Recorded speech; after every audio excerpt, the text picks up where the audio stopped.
Oi meu povo, tudo bem com vocês? Aqui é a Bia e eu tô começando mais um vídeo pra esse canal. Gente, olha, perdoem, inclusive vocês vão me ouvir falando a respeito de comunicação e tudo mais, de eu gostar de me comunicar e tal, mas não quer dizer que eu domine as regras completas da oratória. Tenham piedade de mim, vamos dizer assim, né? Piedade de mim, porque eu sou nova nessas coisas de fazer vídeos, e aí no nervosismo a gente acaba que esquece as palavras, que se embanana um pouquinho, mas eu vou melhorando, eu vou evoluindo, tá? Eu vou estudando pra poder fazer cada vez melhor, tá bom? Então, gente, nesse vídeo eu vou abordar uma questão que eu achava, chegou um tempo, inclusive na minha vida, que eu achei que eu nunca fosse entrar mais nesse assunto, por ser delicado, por ser doloroso, por ser traumatizante, por ser muito difícil, por ser uma coisa que eu enfrento já há muito tempo.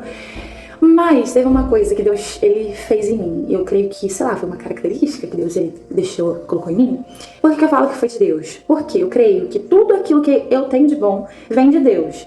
Então, assim, tem uma coisa da qual eu tenho facilidade, e é um fato sobre mim, que eu consigo falar sobre as minhas emoções, mesmo aquelas que são um pouco mais delicadas. Eu tenho uma certa facilidade.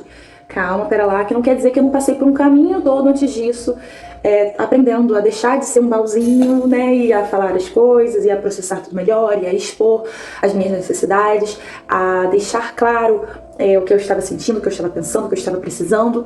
Então, assim, eu ainda estou em aprendizado com isso, mas, assim, tudo muito melhor.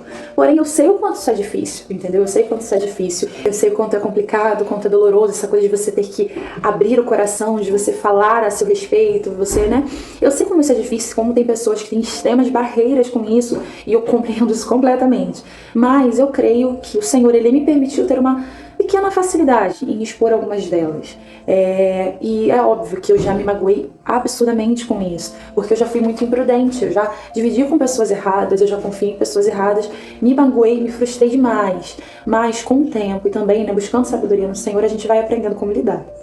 Então, assim, mas eu vejo isso como uma facilidade, não tenho problemas para ser transparente, né? Então, depois que eu realmente me encontrei sobre quem eu sou em Cristo, né, que é o principal, eu consigo lidar com isso de uma maneira muito melhor, né? E tô lidando aí aos poucos, uma coisa mais difícil do que a outra, mas a gente vai lidando, né? Então, eu vou citar aqui pra vocês bem por alto sobre as doenças físicas que eu enfrento, tá bom?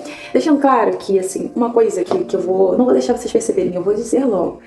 Eu nunca vou dizer pra vocês, as minhas doenças, ou que eu tenho, mas sim que eu enfrento, porque são coisas, são dificuldades, são barreiras que eu estou enfrentando hoje na minha vida, né, no tempo atual. Mas não são coisas que me pertencem.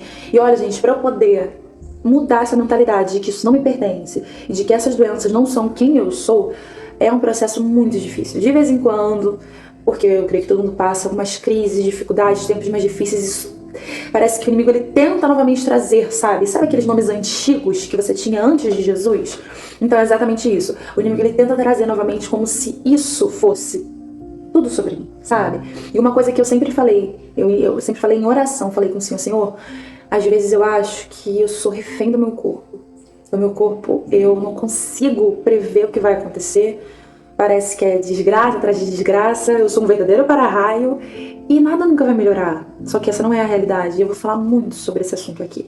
Mas agora, foco, eu vou citar, né, assim, citar mesmo por alto as doenças das quais eu tive diagnóstico, tá? E para iniciar esse assunto, quero iniciar com um aviso importantíssimo para você aí.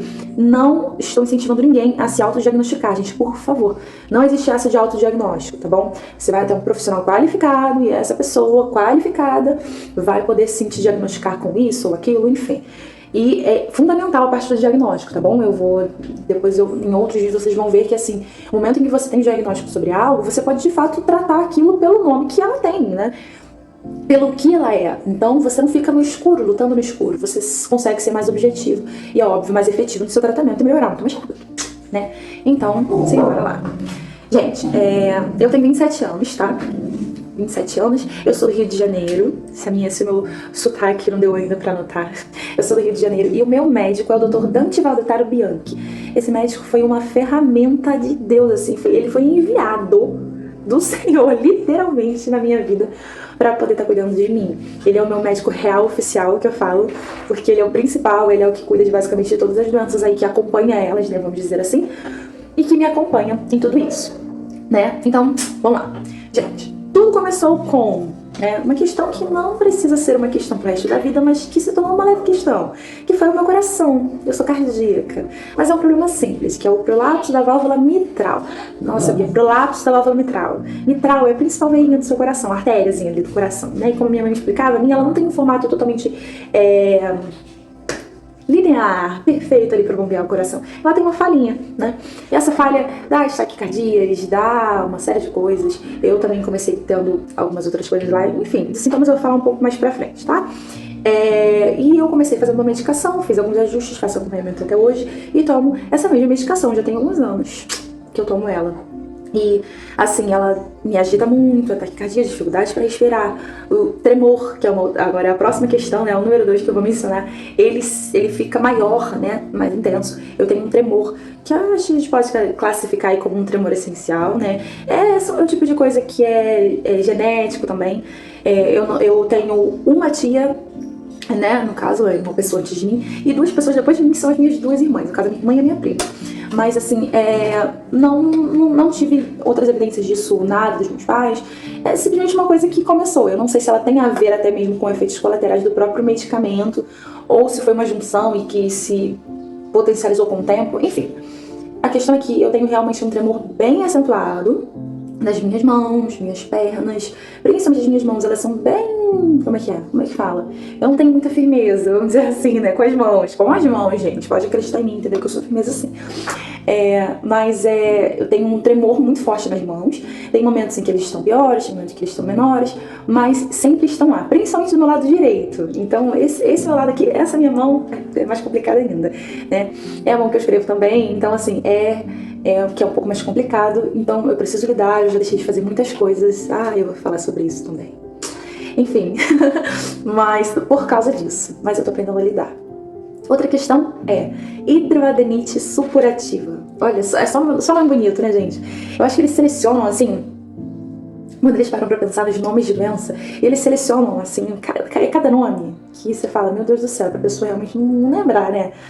Mas vamos lá, a hidroadenite, ela consiste em caroços que eles se encontram em algumas áreas, como axilas, virilha, nádegas, nessas áreas que geralmente são mais úmidas e acontece esse tipo de coisa. Eu comecei a ter crises muito sérias, muito agravantes, assim, por volta dos meus 12, 13 anos. E essas são crises, absurdas, são muito dolorosas. E por isso, os meus braços, a minha movimentação dos braços, ela não é muito boa, não é muito legal. Atualmente, principalmente desse, né, mas por um outro motivo, né, depois disso. Mas a questão é que ele dificulta muito a movimentação. O processo inflamatório dele, vamos dizer assim, que as crises de hidroadenite, esses caroços, eles são semelhantes a furúnculos, mas eles têm um processo inflamatório diferente. Então, assim como o furúnculo, que primeiro ele começa dentro da pele, você sente aquela dor, essa parte é a pior, ele é a mais dolorosa. Por quê? Enquanto ainda está dentro da pele, né, que ele ainda não expeliu de nenhuma forma, toda a tensão fica ali. Então, todos os seus músculos, tudo, assim, pra fazer tudo, literalmente tudo, pra mover. Aí eu tive que começar a ter muita ajuda mesmo pra poder me vestir, pra poder fazer todas as outras coisas que eu precisava fazer, não conseguia carregar as coisas, comecei realmente a ficar muito mais difícil, né, essa parte. Essa é uma das mais difíceis, porque ela além de ser muito dolorosa, muito incômoda, ela é feia, é muito ruim esteticamente, né? Então você queria às vezes estar ali, mas deixar muitas cicatrizes, muitos caroços, muitos machucados. Aí você usa muitos curativos. Eu lembro que no meu ensino médio eu vivia de curativo, assim, na parte assim de baixo, muitos curativos na minha pele, ela não aguentava mais curativo. E foi uma pinaíba para poder achar o verdadeiro diagnóstico, né, o motivo, né, da onde que surgiu, o que de fato era. Então foram muitos remédios, então foi um período em que o meu organismo ele foi muito fragilizado, porque eu tive contato com muitos remédios fortes, né, principalmente de antibióticos e tudo mais, e outras classes que foram muito difíceis, né, e que fizeram muito mal. E quando a gente não sabe o que é, entendeu? A gente acaba tomando coisas que não tem necessidade e pioram o nosso estado físico no geral, né? Depois disso, gente, uns anos depois, eu aí com os meus 23 anos, enfim, eu estava saindo de uma crise de Covid e eu precisei ficar internada no trabalho. Foi nesse momento em que o senhor enviou o Dr. Dante na minha vida. Eu era secretária dele e de mais outros médicos na empresa onde eu trabalhava, ainda trabalho, digamos assim. Eu era secretária. Então, eu tinha voltado de um Covid e ele viu a maneira como eu estava. Então, assim, o Dr. Dante sempre é uma pessoa com muito desejo de ajudar, de cuidar, realmente interessado no bem-estar do próximo. Então, assim, ele não tinha nenhuma obrigação de me ajudar, mas ele dividiu aquilo naquele momento. Ele dividiu. Ô, menina, dividiu. Eu tô aqui dividindo, tô falando dividiu. Mas ele realmente se colocou ali pra me ajudar. Isso foi fundamental, gente. Eu fiquei internada e eles decidiram me internar para poder investigar algumas coisas, porque eu tinha sintomas que não eram relativos a um pós-Covid, mas que eles precisavam saber o que era, então foi investigado, e a partir dessa investigação eu descobri a arterite de Takayasu. Ai, mais um nome lindo. Gente, Takayasu é uma doença rara. Não é artrite, tá? É arterite. Arterite de Takayasu. Ou doença dos grandes vasos. Basicamente, o que eu costumo falar de modo bem churro, que essa doença faz, ela inflama os meus vasos sanguíneos, como se eles inchassem. Vasos sanguíneos de um canudinho, né? E aquilo ali é um vaso, ele tá ali bombeando sangue, né? Do corpo, funcionamento normal.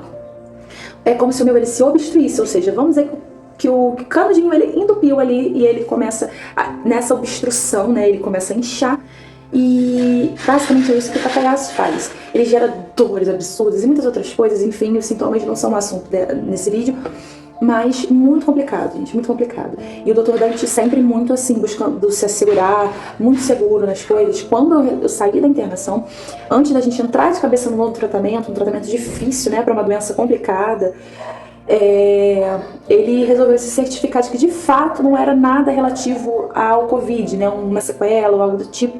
Ele tinha uma paciente com um caso semelhante e que se tratou de uma sequela, então a gente resolveu tentar. Então ele suspendeu os remédios que eu já estava começando a tomar na internação, que estava me ajudando, mas sim no intuito de realmente essa última chance para ver se o corpo ia reagir. Gente, eu só piorei, realmente as dores voltaram de uma forma absurda, foi muito difícil. E aí a gente de fato não teve outra, foi fechado o diagnóstico de arterite de Takayasu. E eu iniciei com o processo, com o tratamento, né? Então, corticóide, virei uma paciente imunossuprimida. Foi muito difícil porque é pra lidar com os remédios, então a minha vida virou de cabeça pra baixo. Eram muitos remédios mesmo, realmente muitos remédios. Era todo um acompanhamento, cuidado. Meu corpo começou a inchar muito. Eu tava em época, gente, de noivado. Ai, gente, eu estava em época de noivado. Eu tava saindo de uma crise, eu tinha emagrecido muito. E aí eu entrei depois não uma crise, mas um resultado, né, dos remédios, das doses muito altas de corticoide e tudo mais, que todo mundo sabe que incha muito, incha demais. Então, assim, eu ainda tenho resquícios, coisas desse inchaço, né? Claro que o inchaço que eu tenho hoje não é só disso. Eu falo de resquícios, tá? Eu falo de resquícios, mas são resquícios que ainda há, né, que ainda existem ali de alguma forma, mas de maneira menor, né, hoje. Foi um tempo, assim, pra gente poder conseguir chegar numa dose ideal, porque a gente inicia numa dose e começa-se a tentar diminuir aquela dose pro corpo, e entrando e estacionando, né? Todas essas são doenças crônicas, são doenças autoimunes, ou seja, que as próprias células do meu corpo, elas atacam até a elas mesmas, né? E que geram esse tipo de problema. Enfim, depois do Takayasu, depois disso de descobrir, a gente descobriu um plus aí, vamos dizer, né? Vem de mão dada, vem de brinde, que é a fibromialgia. Fibromialgia extremamente dolorosa, eu creio que vocês sabem do que se trata, do que é. Muito, muito, muito dolorosa, muito difícil realmente. E eu comecei então a medicar também para fibromialgia. Até que eu iniciei uma crise, né, na pele, muito estranha de princípio. Foi uma crise muito agressiva, né, na minha pele, muito agressiva. Gente, esse último, eu acho que talvez seja um dos mais sensíveis pra mim no momento.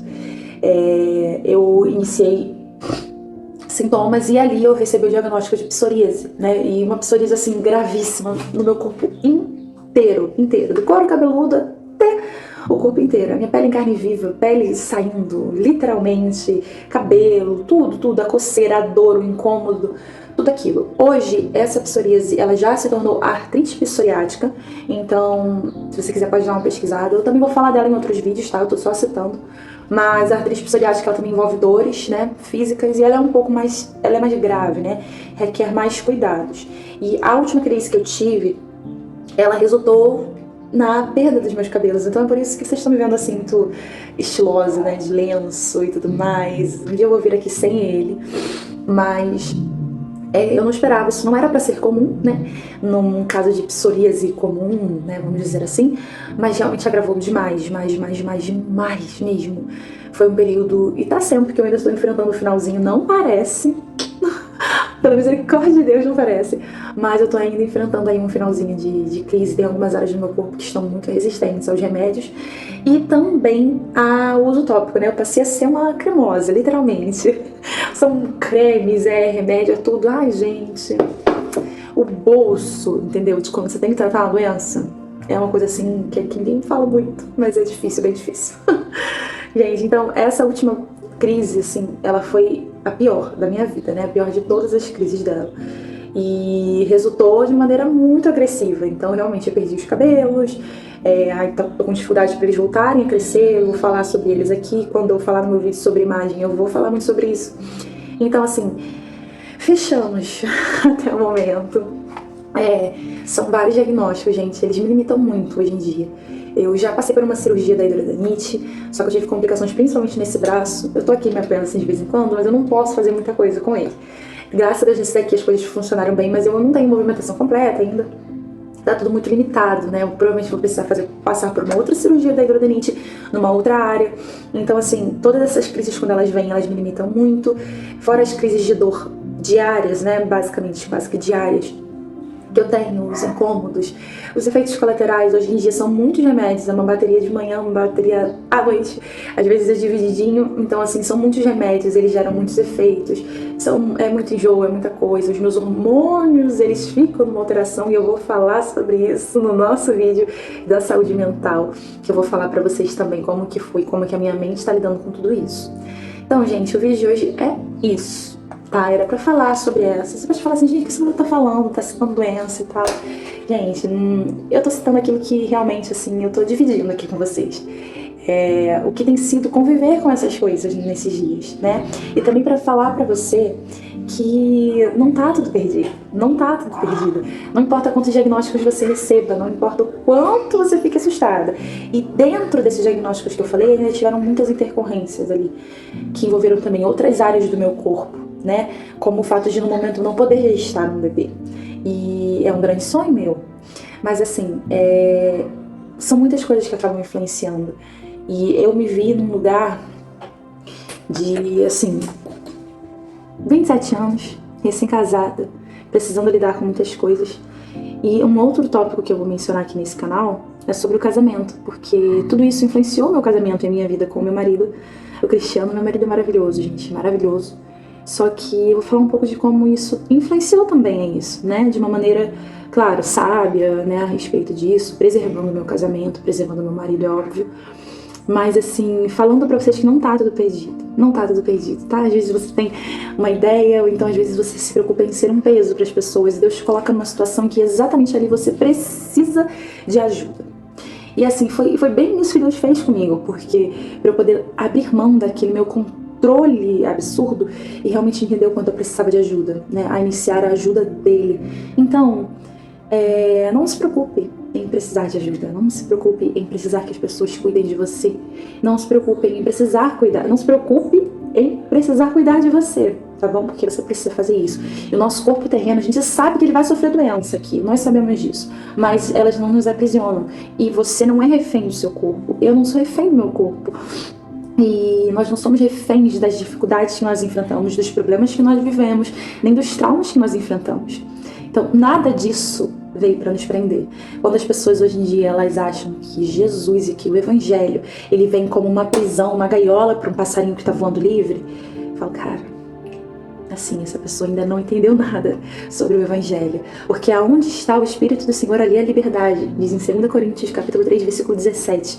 Ali há liberdade. É liberdade de mim mesma, é liberdade do meu eu, é liberdade do meu controle. É liberdade. Liberdade total de estar presa naqueles mesmos, sei lá, estereótipos ali que o mundo ele poderia me entregar. Então, o inimigo, o mundo, sabe, o nosso eu mesmo, os pensamentos intrusivos, eles vão tentar falar pra você que você é um monte de coisa, mas o que importa é aquilo que você é diante do Senhor, tá bom? É o que você é diante dele, e você não é as dificuldades que você passa, você é um resultado disso, de alguém que passou e venceu por isso. Ah, Bia, mas eu ainda estou enfrentando. Não, você já é um vencedor, uma vencedora. Então, eu falo como alguém que de fato é um vencedor, é uma vencedora, né, em Cristo Jesus. Ah, ainda estou enfrentando elas? Estou. Porque é muito fácil você vir aqui e você dividir somente um testemunho. Pronto, lindo, gente. Eu não tô julgando quem faz isso de maneira nenhuma. Só Deus sabe como esses testemunhos são uma fonte de forças para mim até hoje. Porém, eu tô falando sobre aquele testemunho que ele não acontece ali depois de eu chegar aqui pra vocês e falar, eu fui curada dessa doença. Eu chegar pra vocês e falar, gente, eu estou lutando contra essa doença. Mas o Senhor é a minha força. E eu continuo crendo que se for da vontade de Deus, Ele vai retirar, Ele vai mudar. E enquanto Ele não fizer isso, Ele vai estar realizando o milagre dele através da minha vida. Enquanto Ele não fizer, e se? Sabe o e enquanto? É exatamente isso. E enquanto Ele não fizer? E enquanto Ele não cumprir? E enquanto Ele não curar? Eu te digo, meu amigo, Ele continua sendo Deus. Ele continua sendo bom. Ele continua sendo fiel. E Ele continua se importando com o meu e com o seu bem-estar. Então, muitas vezes, você está fazendo a pergunta errada. Não é que você tem que perguntar, ai Deus, até quando eu vou viver isso? Mas o que eu vou fazer enquanto eu estou vivendo isso? O que o Senhor deseja que eu faça enquanto eu estou passando por isso? O seu testemunho, a sua vida pode alcançar a pessoas que você nem sequer imaginou nos seus maiores sonhos. Acredite, eu sei o que eu tô falando. E é isso, pessoal. Fiquem com Deus. Deus abençoe. E até mais. Beijo.